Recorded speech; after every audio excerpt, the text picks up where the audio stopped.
Welcome back to the Market Hustle podcast, where we are on a mission to cut through the noise, simplify investing, and help you build wealth without the hype. If you're new to the podcast, my name is Josh. I'm the guy behind the Market Hustle. And if you're returning, welcome back to another episode. Today, I'm actually joined with a special guest. We have Vangelis. He's actually an avid listener. He's been listening to the podcast for over a year now. So I'm excited to have him on to learn about what he's learned and have him share his story.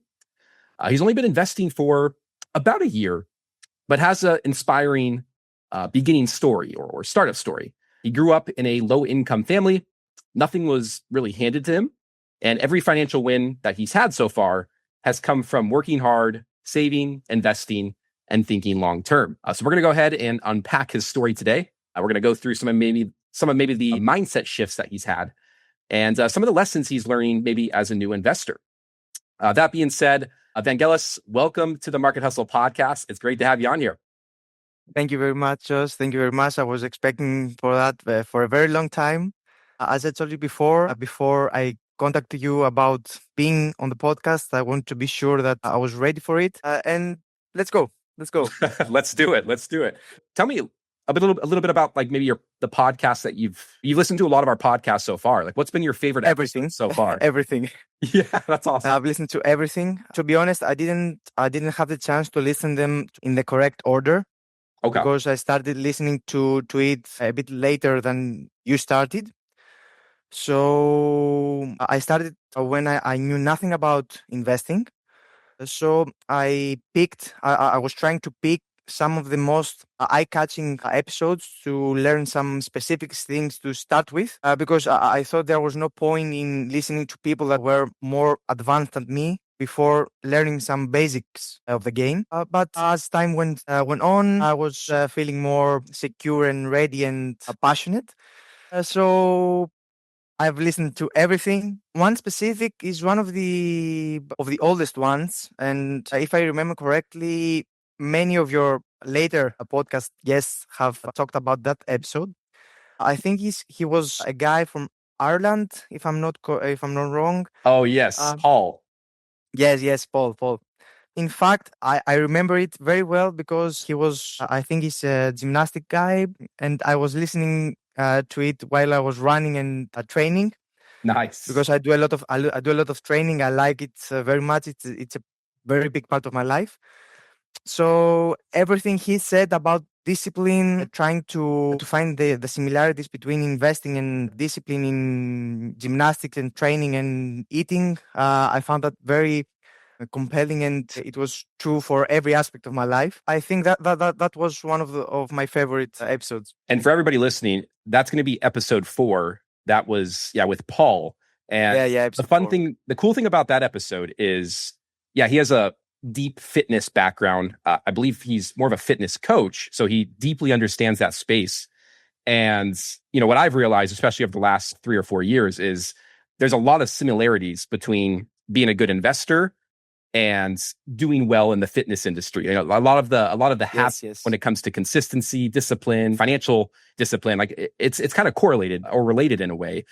So like the good news is, like, if you're listening to this podcast and you go to the gym frequently, or like you're into like the fitness world, a lot of those skills can actually transfer over into the investing world once you kind of understand some of the money management skills or investing skills that are needed to get started. So really cool. I'm glad that you liked that episode. In fact, it's many aspects. It's a long term. You have to wait until you see results.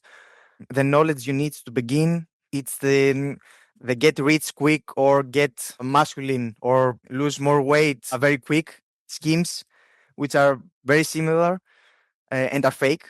I can tell you that they are fake in both areas. I've known many people that trying to lose weight, they cut everything that they were eating.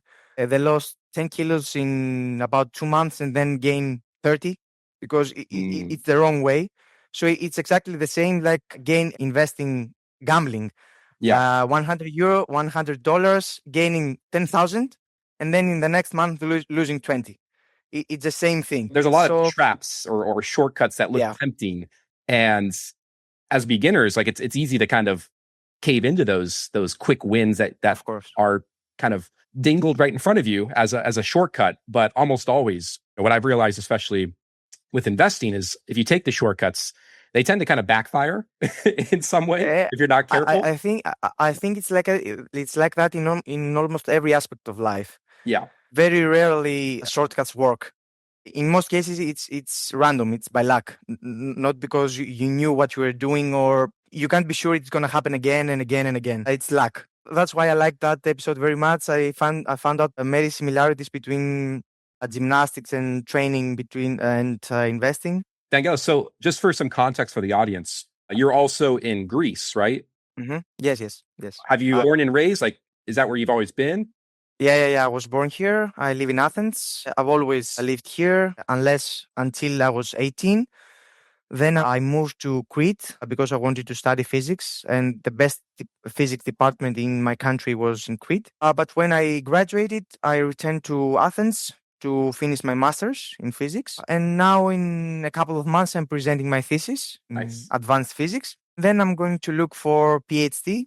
I don't know where yet, probably somewhere in Europe for starters, in order to get to be able to live alone, away from my family, away from my country, because it's going to be a hard transition, a hard choice. And I think that the final destination is to you guys, hopefully, somewhere in the US. Very nice. Well, first off, congratulations on all the academic success. Thank you. Physics is no joke. That's a very hard academic path to go down. And the fact that you're kind of going into more of the advanced areas is pretty incredible.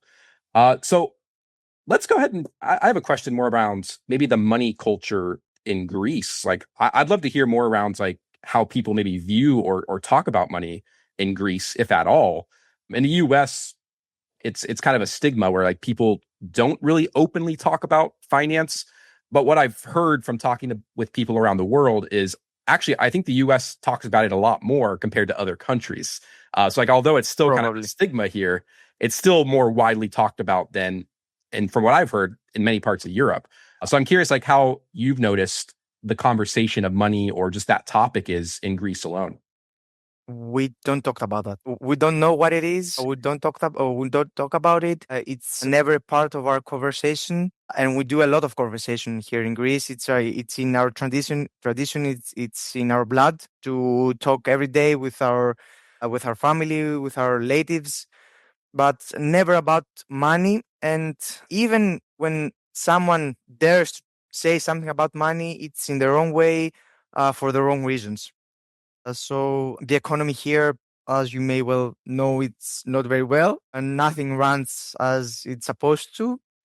So the situation is very hard for the middle class and the most of people here in Greece. Right now, actually, half of Greece is burning. I don't know if you heard anything. I have. Yes, it's a very bad situation.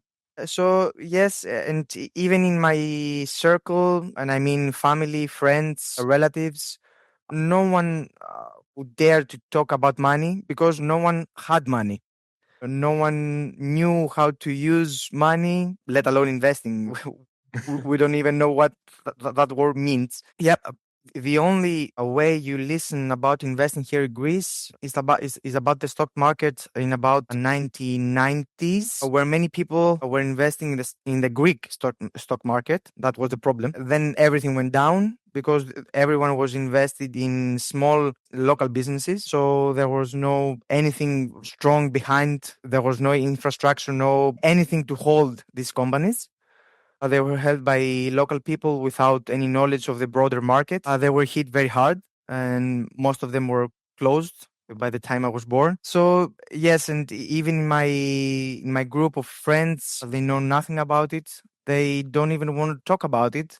And even now that I know some things about it, and I'm trying to help them, and I'm trying to educate them, and I'm trying to spark that interest in them, they just won't listen. They don't want it. They don't want to hear about delaying gratification. It's here now. I want to have fun now. Yeah. And I don't really care what happens in the next 20, 30 years. That's interesting. Well, thank you for giving us some context or sharing into your world or perspective, just because I'm sure even for me and a lot of people listening, like you can just see how it's a bit different in different cultures and how they perceive money or even investing. And as you were talking about that, Vangelis, I actually did a quick search and yeah, so it looks like the Greek stock market had a massive crash in 1999. It lasted until like 2003, like it was just a complete plummet. And if I'm not wrong, it looks like it says it still hasn't recovered to new highs since that crash. So like, Yes. I'm guessing that does something to like a culture where you're just like, all right, this investing stuff, screw it. This doesn't work. And so like maybe that directly can be tied to some of the misconceptions about investing or even money in general, because investing is related to money. They kind of go hand in hand. Yes, So very interesting. But I want to zoom in onto like your personal story now, Vangelis, maybe more around if you could take us back around your relationship with money and how it's changed as you've grown up, and maybe what helped change your perspective on money specifically. I was lucky enough to have family members, especially my parents and my grandparents. We didn't have a lot of money, but we never did. I never missed anything. I'm really grateful for everything they've given me. And the most important thing is that they didn't know nothing. They knew nothing about investing, but they knew a lot of about saving. So the problem started here in Greece. The problem started when we joined the European Union. A lot of cash was dropped at Greece. Everyone was rich. Everyone was taking out loans. Everyone was having fun. And then when the market crashed, everyone was in deep debts. And the situation just got worse ever since. On the other hand, my grandfather used to work as a mechanic in big ships that travel the Atlantic, and etc. Okay. So he had the chance to earn some decent money, with which he was able to build some real estate that we are currently have, and he was able to save some money for me from the day I was born, in order for me to get that money when it was time for me to study abroad. And every time I wanted something, they were open-handed. But when I wanted something for me that was kind of more expensive, they always tried to help me find a way to make my own money. Savings, for example, in Christmas, we have a tradition here. Every Christmas Eve and every New Year's Eve, we used to go out with friends and sing some traditional songs, and people used to give us some coins. So from these and every present I got from my grandmother, every chance I got, every year I had birthdays or from my parents, everything, I knew I had to save it in order to get something I knew I wanted. So the first big purchase I made with my own money was three. Nice. Back in 2011. I wanted to take it. I wanted to buy it for about 3 or 4 years. But as I told you, nothing was handed to me open hand. So I had to save it. When I did it and I finally made it and bought it with my own money, it was one of the best feelings I've ever had since then, because I knew I had fought for it. I had sweat for it. I had sweat blood for it. And so the feeling was one of the best. So to answer your question, I was lucky enough to have parents that made me know about saving from an early stage, to have a very good relationship with money. I never overspent it. I never threw money to useless things. And I started working from an early age. I think it was 15, my first job, all summer jobs, because I was at school, then at university. So every job I had was during summer. But since then, I was saving money. And the best thing about that is, now that I've read a lot of books about investing since last year that I started doing so, I noticed that some things I read in the books, I was already doing them before even reading about them. So, for example, I don't know if you read the books, the Psychology of Money. It's a great book. Yes. Yeah. He in one point he's talking about saving. He says, save, just save. Do not save. It's great saving for a purpose, for a house, for a mortgage, for health insurance, for something. But the best thing you have to save about is the unexpected. What you can't imagine, you can't predict. And I was doing that from an early age. I was saving just to save. I didn't have any specific goal. I was just saving because I knew it was important. So the day I turned 18, and the money my grandfather had saved for me was handed to me, I was ready not to throw it away in useless things. So I did not buy a car, which I could. I did not buy a PS5, which I could. I did nothing. I knew nothing about investing, but I knew I had to do something with that money. So I went to the bank. Unfortunately, here we don't have a 401ks or IRA. We don't have those kind of things. So the programs here are very bad, but I didn't knew it back then. So I did the best I could for an 18-year-old. Now that I know some things and I read the manuscript, I was crying about it because the fees were 2% per year, and I think the return was 10% per 15 years, which I calculated in annual growth. It was something about 0.0003 per year. Oh, wow. Which is nothing. Yeah. But it was the first time I did anything with money even close to investing. And the first time I bought something with my own money when it comes to investing. I wouldn't call it investing back then. I would call it gambling. It was with crypto. Of course, 2021, with all of that hype back then, one of my friends just told me, "Hey, Vangelis, there's that. Let's try it." I didn't throw much. I bought, I think, three different crypto with $100. It wasn't much, thank God. They're still there. They still have the same price. They're still there. And from then on, up until the moment I followed you, I never knew nothing about it. I never did anything again. I was just saving. Every time I worked and gained some money, I was just saving. So I followed you. I'm really not sure how I found you. I think from another Instagram page that mentioned you, something like that. And then I was starting to see your posts, your videos, your Instagram stories. Then I found out about the podcast, and everything changed from then on. Before I started investing seriously, and before I knew anything serious about investing, I opened an account in Revolut. I don't know if you are Revolut. I've heard of it. It's a brokerage, but also a bank at the same time. You can save money. It's not only about investing. You can do a lot of things. So this is where and when. It was about last year, March 24. I bought my first stocks. It was some random stocks. I knew nothing about these companies. At first, I was searching about the best performing companies. Then I was searching about the worst performing companies. I bought in random. This was the first time I went through volatility because in the first couple of weeks I saw my portfolio go down. It wasn't much. It was about 500 euros, but it was my own money, my own hard-earned money. So it was for me, it was something. And then I started thinking about learning something more serious, because gambling my money wasn't gonna do it for me. Yeah. I wasn't ready to gamble my money. I took a step back. I stopped investing because I didn't want to invest in anything I didn't know.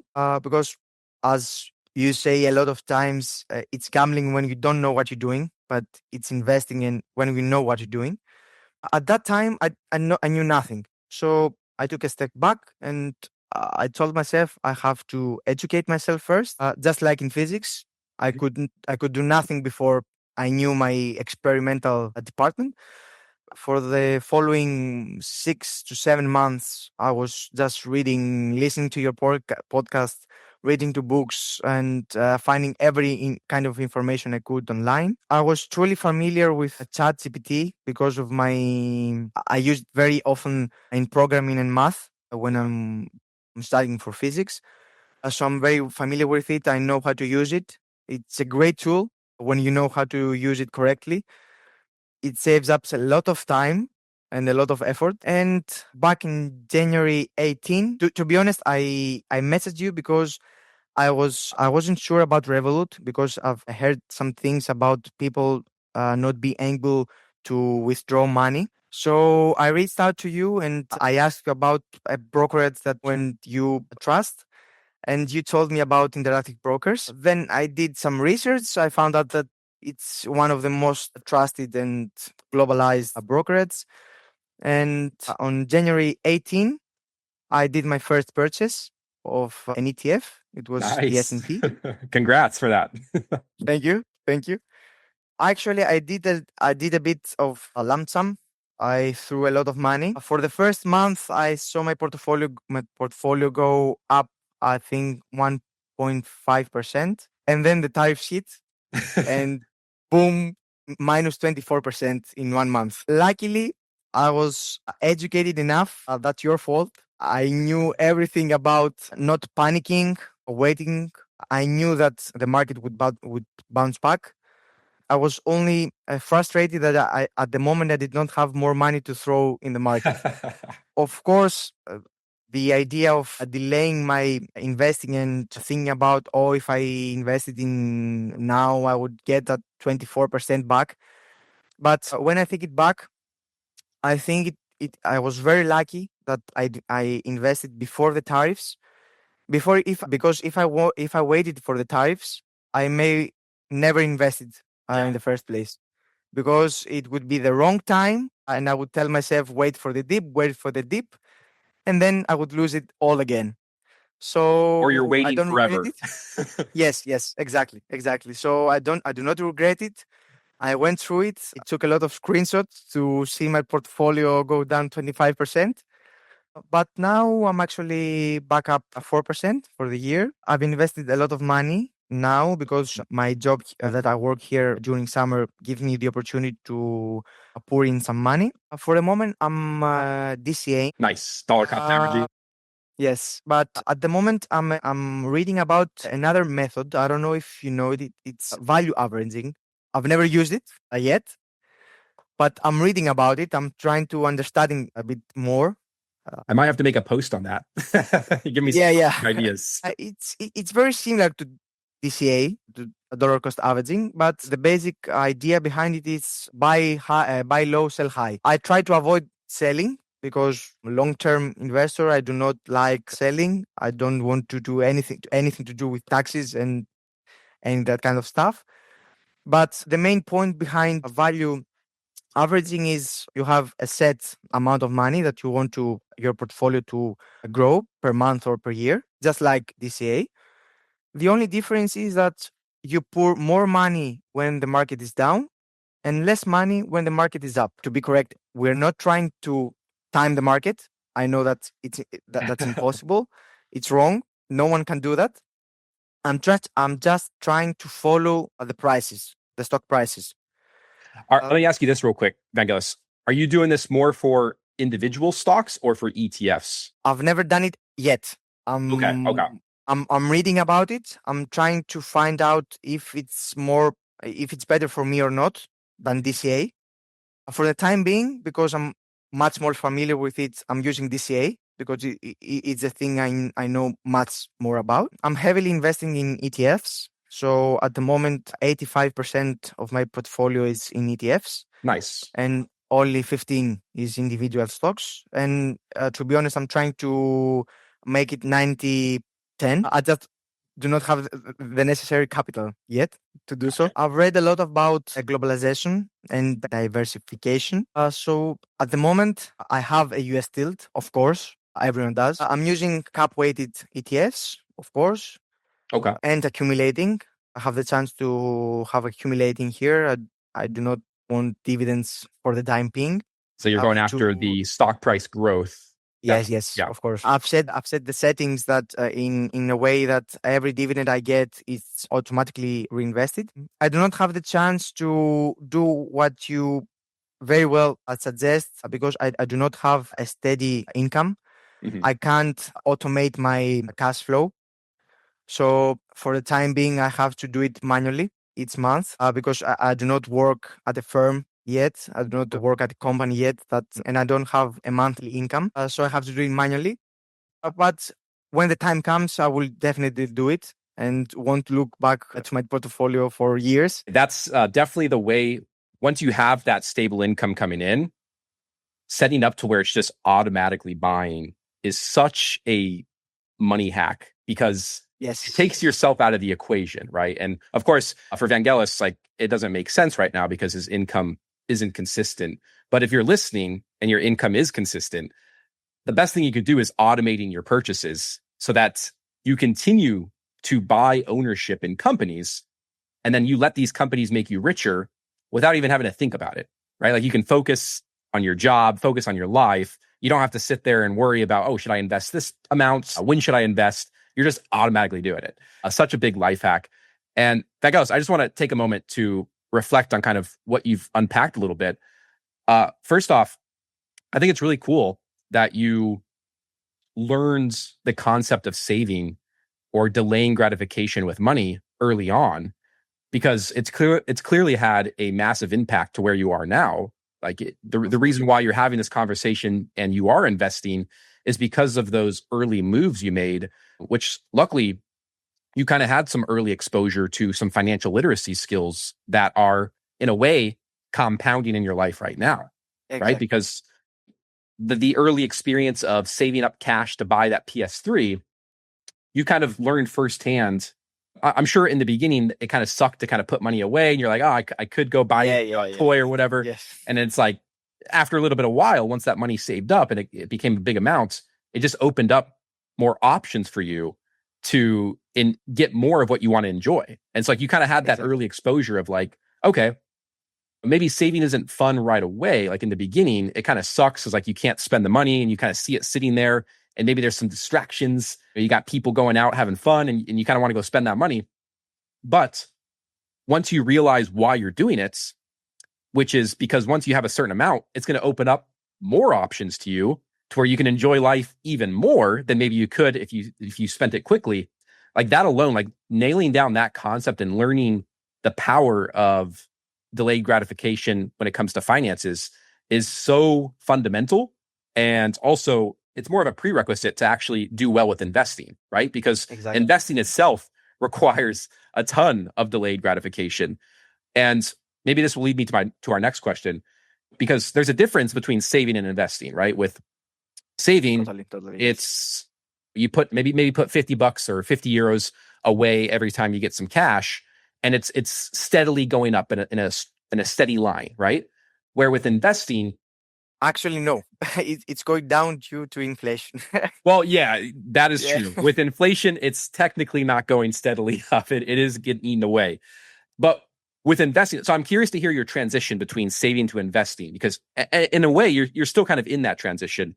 But I'm curious to, like, hear how you're kind of reconciling it, because with investing, it is more of like a 2 steps forward, 1 step back approach, where it's not going to be straight up. Like, you're going to have moments of volatility.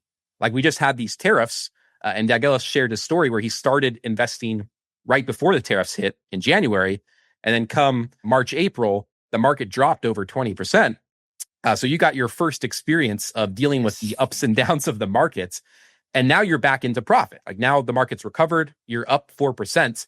So it's really kind of that, the way I think of it, it's like, you take 2 steps forward in investing, there's always going to be 1 step back, before the next 2 steps forward. With saving, it's more of just 1 step after the other, like 1 step. I mean, obviously there's inflation, that's a whole other conversation. But, like, I'm curious, like, how you've managed that transition. Maybe what specifically helped you realize the volatility or the ups and downs of the market are normal and expected, especially if you want to build those larger investments, maybe over the next 2 to 5 years. Is there a specific book, podcast, or article, or even like an insight that helped you realize that nature of the stock market is normal compared to saving, where maybe it's more linear? And I think a lot of people struggle to kind of move from that saving mindset to the investing mindset. So I'm curious to hear how you manage that. Of course, the first spark for everything was you. to be honest, everything started with you. So yeah, I started from there.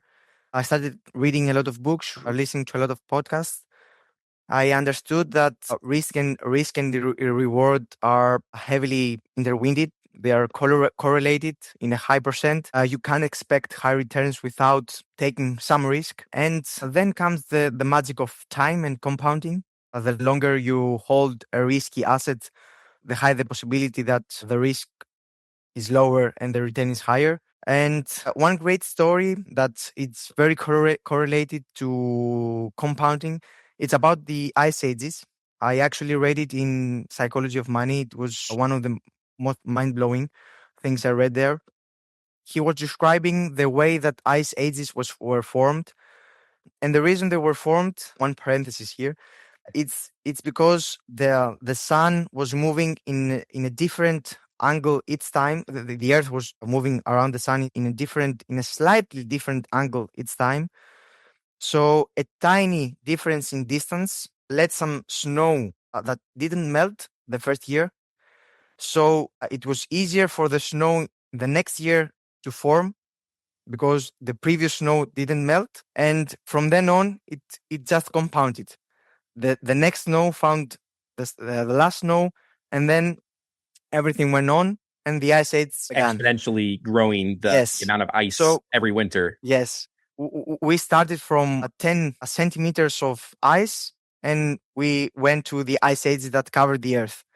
So it's just the same in compounding. You start with a small amount that doesn't seem a lot in the beginning. I know that it might be discouraging. For example, for someone that can only contribute 10 euros per month, $10 per month, it might seem little, but trust me, it's not. It compounds very, very, very fast. And yeah, I knew that without taking some risk, calculated risk, of course. I'm pointing again that I'm trying not to gamble with my money. I'm trying to educate myself so much that I know what I'm doing and I'm investing, I'm not gambling. And that's why I was prepared. I was psychologically prepared for the volatility. I knew that the market was going to go up again because that phrase that you also mention a lot, this time it's different. No, it's not. No, it's not. Until you see banks or government shutting down, everything is going to be fine. The price fall in Apple doesn't mean that Apple has problems. It just means that us, the investors, feel the panic and panic ourselves and just panic sell. It doesn't mean that the companies behind the stocks have actual problems. And of course, that is why I invest in ETFs and not individual stocks, because an individual stock might actually have a lot of problems. For example, a funny example, I'm sure you've heard it or saw it, in the Coldplay concert, when the CEO of one company, yes, of course, something like that might happen in Microsoft. No one knows. A scandal. Yeah. Yes. Anything. And that's that I told you in the beginning, the imaginable, the thing that you can't predict, the black swan, as many say it, as many call it. So that's the risk you're taking when you invest in single assets. No one knows what will happen, and a competitor might come up and destroy the competition. Just like ChatGPT is competing very hardly with Google search. Everyone nowadays is just chat Google search. Probably Google, because it's Google, might find a way to compete and beat at the top again, but you can't predict that for every company. There's still a lot of question marks. Yes. And I'm trying to avoid a recency bias because it's a very hard thing to do. When you see an asset or a class of assets outperforming the market by 5-10% per year, you're very hyped, you're very excited. But it might be one of the worst times to invest in that asset because it's overvalued, it's just hype. And as history have taught us, when bubbles form, this is when the most money is lost. So that's why I'm DCAing and not trying to time the market. It's not possible. Even the so-called experts can't do it, and even they do it, even if they do it only for a couple of years. They can't consistently do it, and the most important thing about investing is consistency. So these guys cannot beat the market because they are the market. Yeah, the old saying is everybody's a genius in a bull market, and yes, now exactly. you can kind of see that right now we're in a pretty good bull market.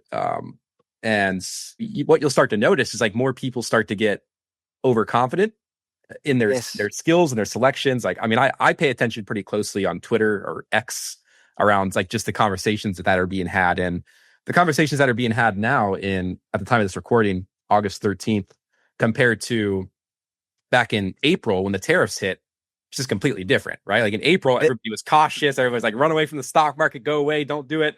Now in August, we got people predicting the next big stocks that are going to pop. Everybody's an expert. It's like, it's always interesting to watch to me. I bet it's the same people. Yeah. Odds are. Of course. Of course. But yeah, Vangelis, first off, you make some great points there. And I love how you're just sharing your thought process around how you've been maneuvering from shifting from savings to investing. It's clear you've done your research, you've done your homework. And I love that, especially your point with ETFs, where if you're listening to this and you've never heard of an ETF is basically a miniature portfolio that holds a bunch of stocks without you having to select which ones to buy. And they're all based on a certain criteria. So for example, VOO, it's a popular US ETF, which gives you exposure to the S&P 500, which in simple terms is basically just the biggest 500 US companies. So you can think Amazon, Microsoft, Nvidia, Google. And the cool thing about these ETFs is that if one of these stocks, for whatever reason, like let's say Nvidia has a massive scandal for whatever reason. Like right now, like I like Nvidia. I like Nvidia as a company. I think they're going to be a massive player with the new technology age we're entering in. But just because like you can know everything about a company with where it's at now, like all the public information, you could be fully aware of all the public information and think you have a full grasp on it. But then something can come out of left field where maybe there is a massive scandal internally that they were hiding. We've seen this in the past. There's a company called Enron. If you've never heard of them, go check them out. But basically, like they could have like some accounting scandals behind the scenes that nobody could foresee. And then that could just completely destroy the entire stock narrative or price of where it's at now. And so like that's always, there's always going to be some sort of risk when it comes to individual stocks. And that's not to say like avoid risk at all costs. It's just to acknowledge the reality of the situation from a practical viewpoint. And it's more of like when you're trying to get serious with investing and invest large amounts of money, it's easier to do that when you're investing in something like ETFs or index funds or mutual funds, because it's kind of pooling your money and spreading it across a basket of stocks, like maybe hundreds or even thousands. So if for whatever reason, a couple of those stocks go bankrupt or blow up, the rest of those stocks are going to kind of offset some of that damage. And those bad stocks are going to be booted out and replaced in that fund, all without you having to do a thing. So like it really kind of helps build more of that passive investing angle. And it's why I'm a big fan of it. It's why we talk about it on this podcast quite a bit, is because my belief is that you should at least have your foundation, like your core portfolio in ETFs that are diversified. And then if you want to take like some small calculated risks with a smaller portion of your portfolio, maybe because you're deeply invested, you're researching certain companies or certain industries, like there's nothing wrong with that, right? Because like there is a possibility that you do outperform in that basket. But obviously we don't want to make that we don't want you to play the hope game and hope that you outperform. We want to make sure that you actually get rich eventually, which is why ETFs should be a core part. That's my belief in your portfolio. So I appreciate you sharing that, Vangelis, because you're clearly kind of implementing that move as well. Yeah, of course. And to be honest, it's kind of difficult selecting the best ETF. Which I think there's not such kind of thing, a best, because the enemy of a good plan is the dream of the best plan or best plan. Yeah, and I say that because when I was ready to invest in a global ETF, because I knew that one of my basic ETFs would be the S&P 500, I was searching for a global ETF because I read about the history of the market, and I found out that the US actually has outperformed the rest of the world just by 1%, and most of it came in the last 15 years with the tech growth. So of course I know you have some home bias, and it's very logical and expected, But I'm trying to find a way to. I was trying to find a way to invest in the rest of the world, and I was having a very hard time finding the best ETF for me. I had the worry in me. Should I include emerging markets? Should I not? Should I get the iShares? Should I get the Vanguard? Should I? It was a mess. It was a mess. So complexity. So simplicity beats complexity. So you just find a global ETF with as low as fee you can find. For example, my ETF, my core portfolio is 90. I want to be 90% ETFs, 10% stocks, and in that 90%, 50% S&P 500, 40% a global ETF, and 10% for the time being, because I'm young and I want to I can handle volatility and risk because I'm just 24. I have a very broad time horizon. So 50% S&P, 40% a global ETF, which in that global ETF, 6% is the US. So was a total I'm not market. Yes. Okay. It's cap weighted. So 6% is US, 40% is ex-US, and about 8% emerging markets. And 10% of that 90% is your QQQ, NASDAQ 100. Unfortunately, we can't invest in the same ETFs, the same tickers, because they have to be UCITS. We have a problem with the kit here in Europe. So I've invested in the best replication of the VOO, which is a CSPX for us. It's accumulating. Every ETF I have is accumulating. I might transition to distributing in 20 years or more when I'm in a stage of my life that I want some stable monthly income. For the time being, I've no use of it. I want it to grow as much as it can. So my physics background gives me the opportunity to be good at math. So every calculation I want to make, it's like plain English for me. It's very easy to play with numbers. But to be honest, it's not necessary. I did it because I like numbers. I'm good with it, and it was something extra. I don't think it's necessary for anyone to be familiar with math to start investing. It's no. It's just not necessary. You just have to understand some basic things. Compounding. This is one of the more, if not the most important concept, because small amounts can grow to absurd amounts. Yep. Even that example you say a lot about Warren Buffett.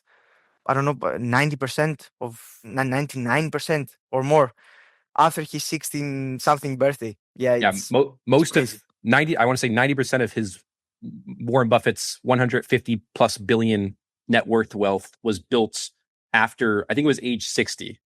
So it highlights how compounding works. And the beginning is always slow. Like the first couple of years is kind of painfully slow. Like you're not going to see a significant amount of progress, but if you continue to stick to a plan, invest consistently, and let the compounding kind of do its thing, what you'll see is you'll slowly start to see the exponential curve take off. A good analogy is the snowball going down a hill. Or like, let's say you have a snowball in your hands and you chuck it down a mountain, it starts rolling. Exactly. At first, it's a very small snowball, but as it goes down, it starts to collect a little bit of snow. It's starting to pick up snow as it gains momentum. And slowly but surely, as it's rolling down that mountain, it's getting bigger and bigger, that snowball. And then the bigger it gets, the more snow it can collect. It's the same concept with your portfolio, with investing. And I want to just circle back, Vangelis, to your point with how you've built your portfolio, maybe even my perspective. Like, yes, I am much more heavily invested in US stocks.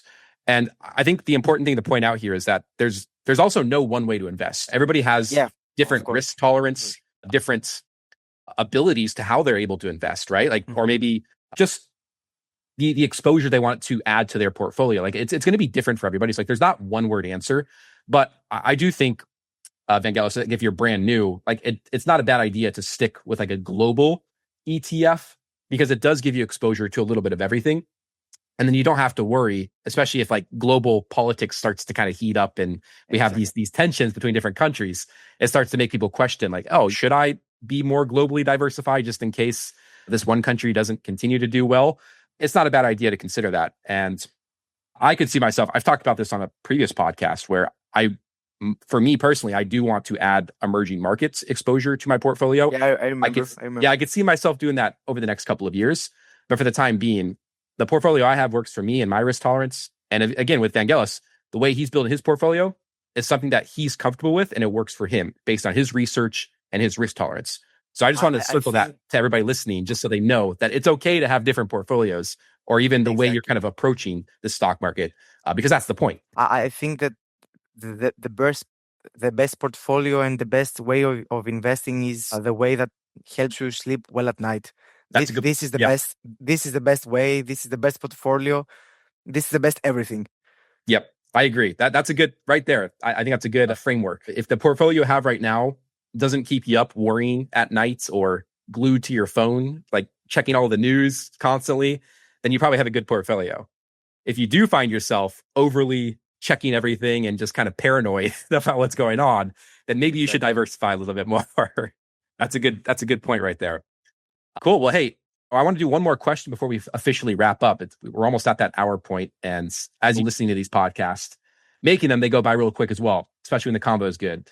But I'm curious, Vangelis, maybe for someone who's listening and hasn't started investing yet, maybe like they're in your position to where you were a little over a year ago, what would be your number one piece of advice to them? Invest in yourself, learn as much as you can, pay yourself first, read a lot of books, and of course, follow Market Hustle. There we go. Hey, that's right there. That's great. I appreciate you for coming on the podcast, Vangelis. Thank you very much. I appreciate you.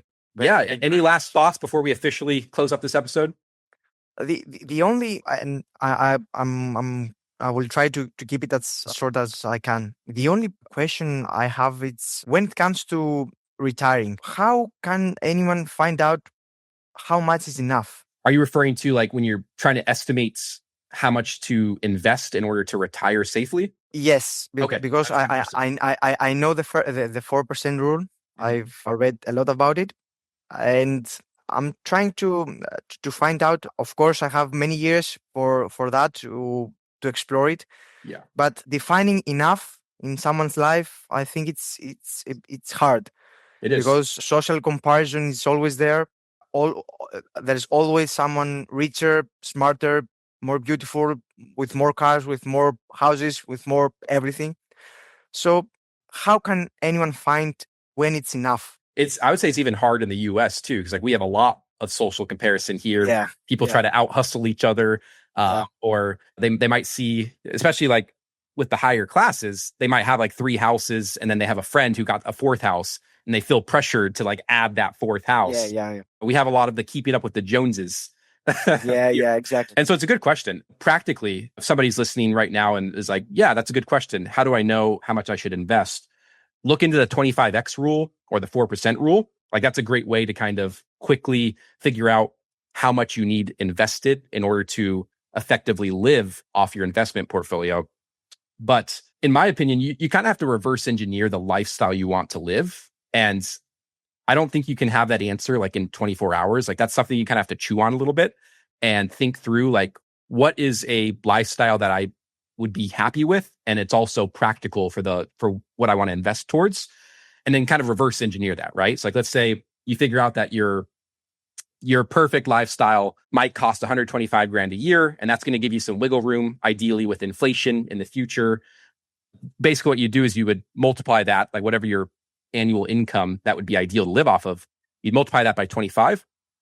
And then that would be what you want to aim for to invest in a diversified portfolio. That's the rule of 25, and it's based on the 4% rule. And for that quick example, like let's say you did decide, oh, I need to invest, I want to live off 125 grand a year, 20 years from now, that should give me some wiggle room with inflation and give me a lifestyle that's fine for me. Then you'd want to have around, based on that, $3.1 million invested in your accounts. So like it comes down to just reverse engineering the lifestyle you want to live. And again, if you have that answer within like 2 minutes, you probably haven't thought about it enough.